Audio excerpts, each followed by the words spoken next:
हियो मुंगेर जिला के बराती पानी झार देबोगे। हियो मुंगेर जिला के बराती पानी झार देबोगे। नया नया लहंगावा छौड़ी फाड़ देबोगे। नया नया लहंगावा आजा फाड़ देबोगे। हेगे फाड़ देबोगे। हियो बका जिला के बराती पानी झार देबोगे। हियो बका जिला के बराती पानी झार देबोगे। खाटी मरद मगहिया रंगादार हियोगे। खाटी मरद मगहिया रंगादार हियोगे। हेगे रंगादार हियोगे। हियो जम्मू जिला के बराती पानी झार देबोगे। हियो मुंगेर जिला के बराती पानी झार देबोगे। हेगे हियो मुंगेर जिला के बराती पानी झार देबोगे।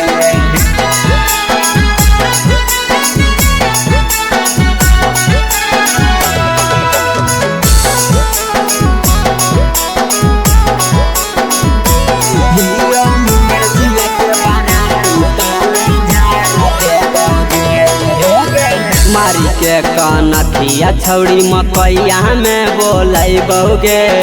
धीरे धीरे हाथ तोहर चोली में घुसैबोगे। मारी के कनखिया छौड़ी मकैया में बोलैबोगे। धीरे धीरे हाथ छौड़ी चोली में घुसैबोगे।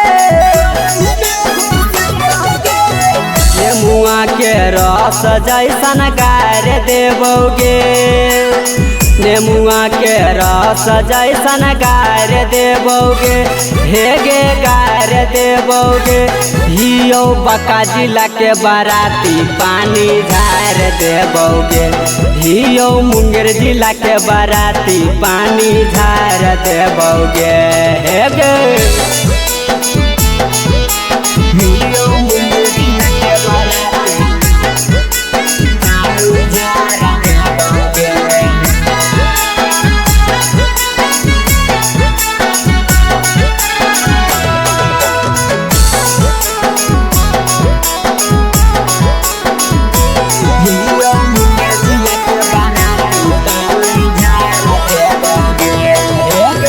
डाली वाला चोली बहिन के जो बहना झलका बही।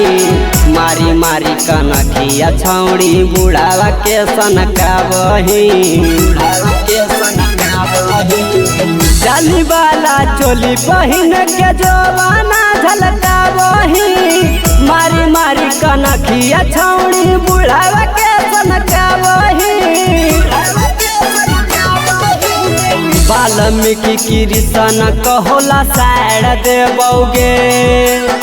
वाल्मीकि कृष्ण कहोला साड़ देबोगे। हेगेला साड़ देबोगे।